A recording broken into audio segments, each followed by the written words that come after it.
Buenas tardes, hoy nos encontramos con la maestra Jessica Naye Vigueras Valdés. Le contamos si la entrevista va a ser grabada y si nos da permiso. Sí, está bien. Ok, la entrevista será sobre la educación y los contextos que ha pasado sobre la pandemia y en la actualidad. Nosotros somos estudiantes de la Escuela Normal Ignacio Manuel Altamirano de la licenciatura en español, actualmente cursando el sexto semestre, y me acompaña mi compañero López Rivero Miguel Ángel. Ok, para dar inicio a esta entrevista, maestra, ¿nos puede recordar cuál es su especialidad, el tiempo que lleva ejecutando su carrera? Llevo ya 7 años, voy a cumplir 7 años que ingresé a servicio. Ok, ¿y cuál es su especialidad? En matemáticas, en educación secundaria. Ok, ¿los 7 años ha trabajado en secundaria? Así es. ¿Únicamente o trabajó en primaria o preparatoria? Trabajé en preparatoria un tiempo, pero la mayor parte de mis años ha sido secundaria. Ok, ¿ese tiempo que trabajó en preparatoria fue en pandemia o fue fue en contexto en clases normales?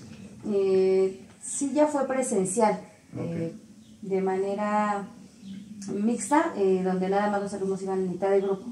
Ok, bueno, retomando el tema de la pandemia, como usted sabrá, un tiempo de pandemia que fue aproximadamente 2 años, la educación cayó muy degradablemente y con los alumnos afectó pues básicamente todo su estudio. Y en la educación, ¿cuál fue la principal problemática que usted enfrentó al cambio de las clases normales a la pandemia y pasar a las clases virtuales? Pues sobre todo la comunicación, o sea, estábamos acostumbrados a dar clases de manera presencial y ver a los alumnos y hablar con ellos frente a frente. Una vez que pasa todo esto de la pandemia, pues nadie sabía qué iba a pasar con la educación. Sí se estuvieron alrededor de un mes en lo que se empezó a planear cómo trabajar con los alumnos, porque sabíamos que pues la situación no iba a parar. Entonces el hecho de empezarnos a comunicar con los alumnos fue buscarlos por redes sociales, buscarlos por medio de la aplicación de WhatsApp, que pues es una aplicación que ahorita todo el mundo tiene, buscarlos por medio de llamadas telefónicas. Entonces esa fue como la manera que se nos facilitó de momento comunicarnos, pero que también con algunos no hubo, o sea, con algunos alumnos no hubo esa comunicación durante todo el ciclo escolar. ¿Por qué? Porque se perdió totalmente la conexión desde que dejamos de ir a la escuela. Y había alumnos papás que no tenían celular, que no tenían internet, que no tenían incluso un teléfono, y muchos de los maestros, compañeros, orientadores, tuvieron que ir incluso a las casas, a las direcciones que ellos tenían guardados pues dentro de sus registros, para ver qué estaba pasando con el alumno, por qué no se había comunicado todavía, por qué se había perdido esa conexión. Entonces, pues lo primero fue establecer comunicación con papás y alumnos.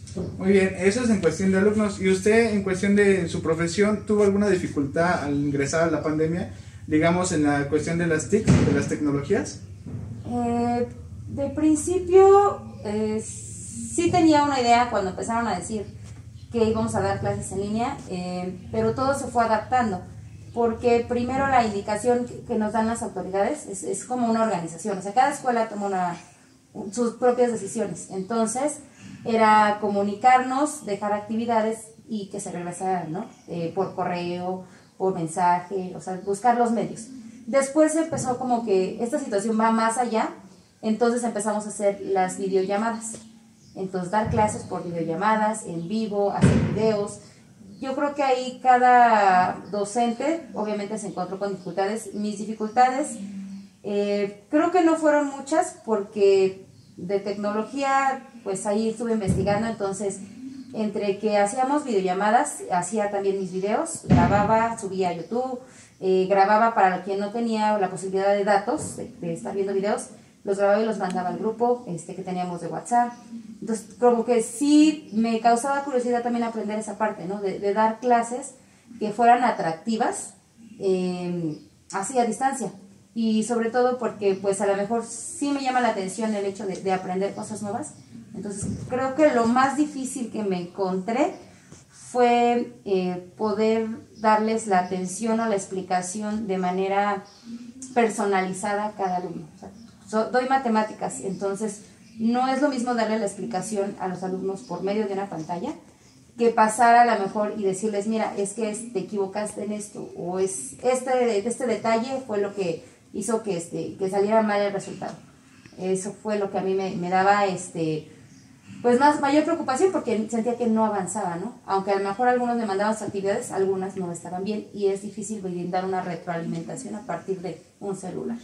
Ok, como ya lo había mencionado, las actividades no es lo mismo trabajarlas en persona a través de una pantalla, y tampoco es lo mismo, como dice, algunos alumnos no le entregaban las actividades. En esa parte influye mucho el contexto familiar del alumno y los padres en cómo enfrenten esa situación con los alumnos. ¿Qué estrategias implementó usted para trabajar con los padres de familia para que brindaran un resultado en sus hijos, en sus alumnos? Por lo general, hay alumnos que se nota que tienen la atención en casa porque son los que están entregando, ¿no? Son los que están siempre en la atención, que los papás se están comunicando, que a veces no son los alumnos sino el papá el que te está preguntando, ¿no? Pero con los alumnos con los cuales era complicado trabajar a distancia, pedía a veces apoyo de orientación, porque pues en secundaria tenemos ese apoyo de que los orientadores hablan con los papás, porque a veces no solamente es una asignatura, sino varias, ¿no? Entonces tienen que hablar con los papás de qué es lo que está pasando en casa. A veces había problemas familiares, a veces había problemas económicos, problemas de salud, obviamente, pero lo que yo trataba de hacer es decirles a los chicos, yo trato mucho de hablar más que con los papás, hablar con ellos para que hagan conciencia sobre lo que tienen que hacer o las responsabilidades que tienen. Entonces era, chicos, ustedes tienen que buscar un espacio para estudiar, para hacer sus actividades. No dejen las actividades al último día de la semana. O sea, tú te dejo hoy la actividad, mañana la tienes que entregar. Mañana tienes el día para entregarla. Vemos la clase, mañana la entregas. O sea, no era como de me la entregas ahorita, ¿no? Sino, hoy lo vemos, pero mañana tienes actividad y me la entregas. Y así, una clase daba en línea y la otra clase era para entregar y recibir actividades. Y el último día de la semana era como para jugar actividades de razonamiento matemático. Entonces eso también les llamaba la atención. Incluso llegué a dar papiroflexia igual, así por pantalla. Entonces era cuando a veces más niños se conectaban. Lo que trataba de hacer era que llamara su atención de los niños, porque, ¿sabes? Los papás no son los que toman las clases, son los niños. Entonces con ellos son los que tienes que trabajar esta parte. Si ellos están interesados, pues van a conectarse, van a buscar la manera. Sé que a veces los problemas familiares sí afectan, pero también creo que los papás a veces hacen como hasta lo imposible a veces para darle a su hijo lo que necesita, porque supe de muchos que les compraban celulares para poder tener sus clases en línea. No, la mayoría terminó comprando un celular para poder tener clases en línea a sus hijos. Pero obviamente hay, como digo, niños que sí utilizan la tecnología para lo que era, y hay quien pues simplemente no. Cuando yo veía esta situación de que, bueno, sí tiene conexión, sí esto, sí el otro, sí lo apoyan en casa, pero no lo hace, entonces ya era hablar con mi compañero, maestro, está pasando esto con el alumno, y ya hablar con él. Y ya el orientador hablaba con los papás, ¿no? De qué está pasando en casa. Ok, ya nos mencionaba las diferentes estrategias que estuvo tratando en ciclos de virtual. Por ejemplo, las actividades que manejaba de papiroflexia, actividades de YouTube. De esas estrategias, ¿cuál fue la que mejor le funcionó y cuál fue la que no recomendaría trabajar en clase en línea? Que no tuvo algún resultado que usted esperaba. Yo creo que los videos son buenos porque había ocasiones que los chicos no se podían conectar a la hora de la clase. Entonces yo grababa mis clases. A veces grababa mis clases, a veces grababa videos cortos, ¿no? Y los subía y les mandaba el enlace. Entonces ya los chicos a lo mejor no podían haber entrado a la clase o por alguna situación, porque a veces consumían más datos que el simple enlace del video, y ellos volvían a retomar la clase. O a lo mejor entraban a la clase, pero como todo, ¿no? Lo ven, al rato ya se les olvidó. Entonces ya les mandaba el enlace de la clase y se volvían a conectar y volvían a repetir la clase. Entonces eso les ayudaba a hacer sus actividades, porque volvían a repasar la clase. Creo que es de lo que más me funcionó.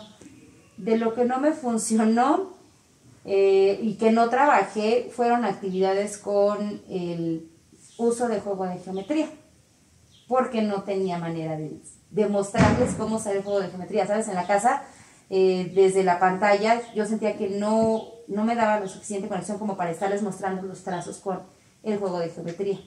Entonces, ni tampoco poderles revisar a ellos si lo están haciendo bien o no. Entonces, ese tema fue uno que no lo vi con ellos hasta después, ¿no? Hasta que yo tuve la oportunidad. Ok, y para cerrar con esta entrevista y pasar a mi compañero, ¿usted recomendaría las clases virtuales? Sí y no, o sea, depende de la edad. Creo que para nivel básico no estamos preparados para tomar clases en línea. A lo mejor un curso, sí, pero como tal clases, no, porque se pierde mucho. Y yo creo que en un nivel más avanzado, por ejemplo, yo que realicé mi maestría en línea, te tomas esa responsabilidad y esos tiempos para decir, veo, reviso, hago mis actividades, tienes una responsabilidad más grande o un compromiso más grande porque sabes lo que quieres y por lo que estás haciendo, ¿no? Entonces, si te das, el tener las clases en línea te da la oportunidad a lo mejor de seguir estudiando, aunque tengas otras actividades, y si fuera presencial a lo mejor no lo haríamos, ¿no? Sin embargo, a los pequeños que van de manera a nivel básico, pues son los papás los que tienen que estar al pendiente, ¿no? De ellos, de que se conecten, de que hagan. Entonces, es una responsabilidad que se le da también a los papás en esa parte y que los chicos a veces también no lo toman tan en serio. Yo creo que sí, como nivel básico y como país no estamos preparados para dar clases en línea. Nivel universitario, yo creo que sí, incluso a lo mejor hasta podría ser nivel prepa, pero voy más allá. Siento que las carreras como tal ya universitarias sí están preparadas, pero menos no. Ok, le agradezco, pasamos con mi compañero. Bueno, maestra, ¿cómo se sentido la entrevista? Pues bien. ¿Ya se cansó? No, estoy acostumbrada a hablar más. Bueno, ahora sí que recordando un poco lo que mencionó mi compañero, ahora sí, este proceso de dar clases sobre pandemia, es claro que han modificado ciertas cosas que nos han hecho ver ahora sí la educación de diferente forma. Para usted, iniciar ahora sí que el regresar a clases presenciales, el iniciar de nuevo, ¿cómo lo ha sentido? Pues de principio, la verdad, ya nos habíamos acostumbrado a estar en casa. Imagínate 1 año y medio dando clases de que estoy cómodamente en mi casa, porque también es una comodidad, ¿no? Estar en casa trabajando. También tiene sus pros y sus contras, porque también es mucho trabajo, mucho más trabajo del que si te presentas de manera presencial. Lo primero, pues fue, miedo, claro, miedo porque era como de ya nos vamos a clases, nos están pidiendo que ya nos presentemos a clases con los alumnos, pero pues ni modo, ¿no? O sea, es nuestro trabajo y lo tenemos que hacer.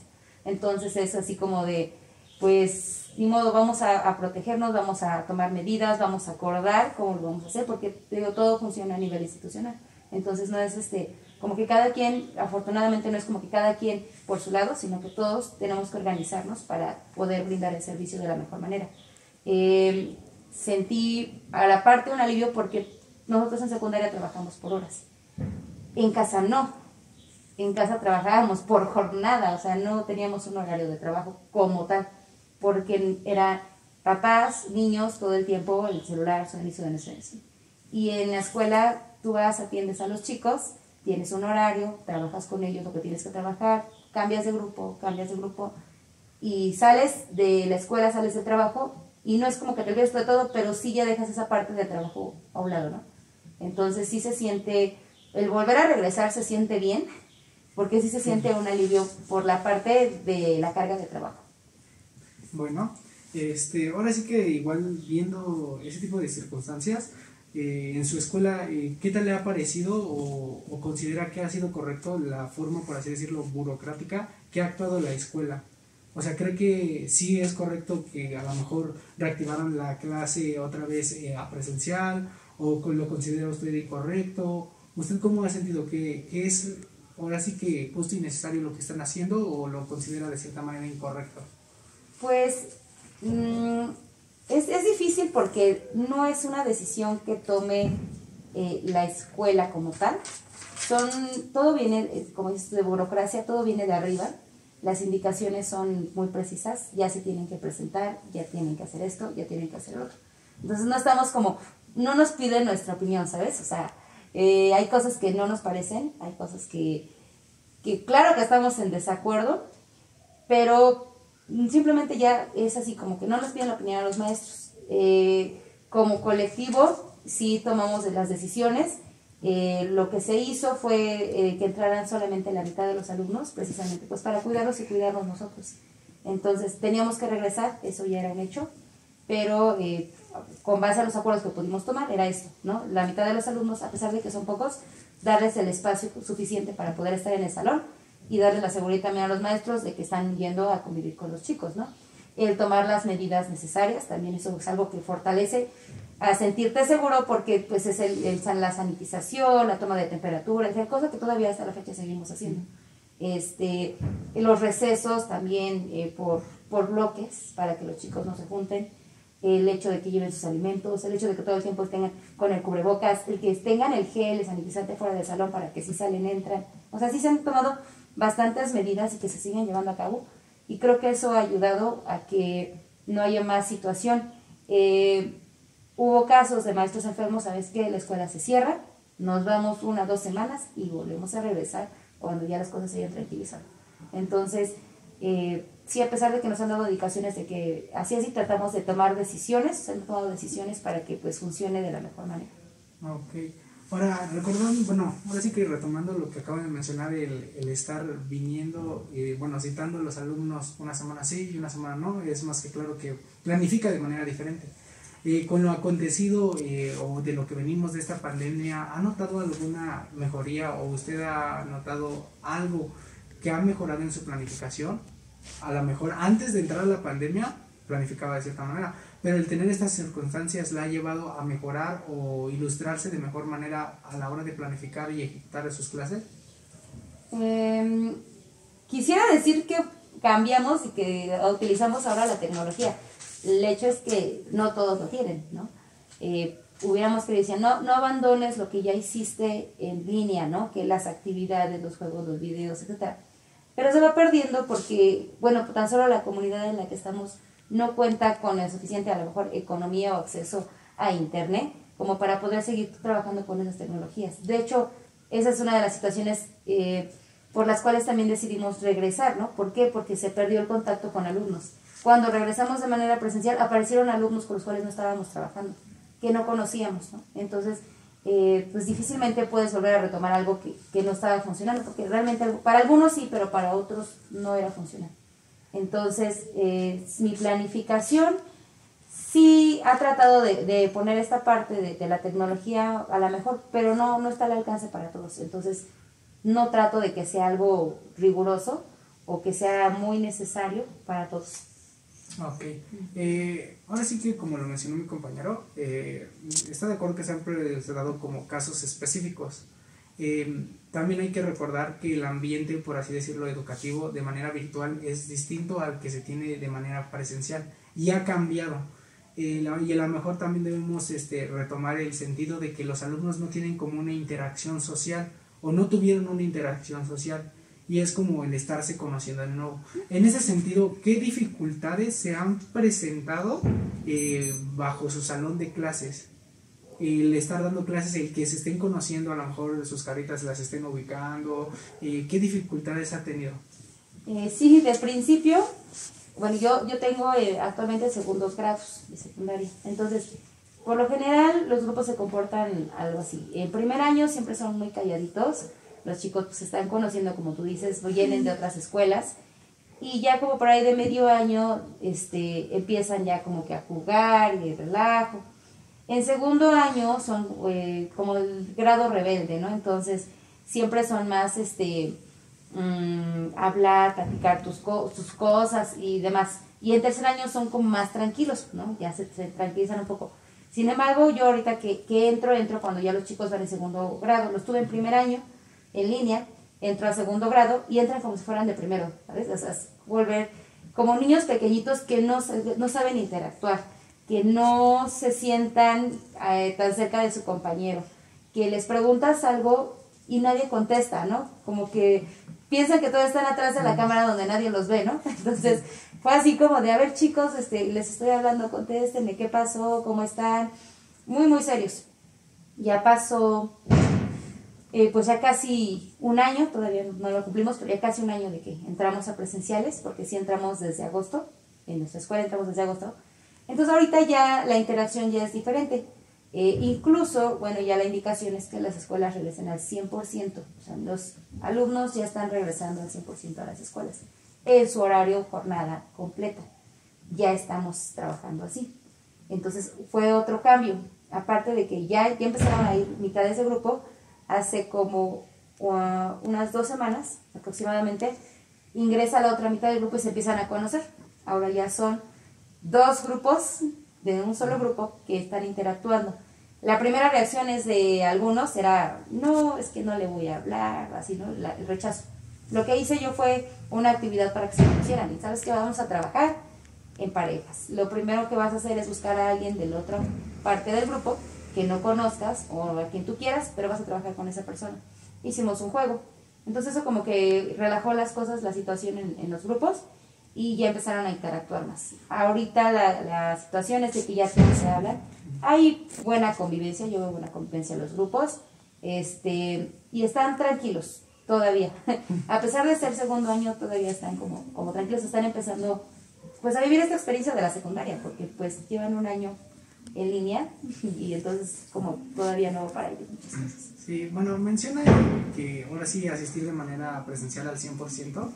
Es claro que tanto como socialmente y educativamente no podemos llegar tal vez todavía a una normalidad estable o suficiente, pero ¿usted qué recomendaría o qué propondría para a lo mejor alcanzar cierto punto de normalidad en las escuelas?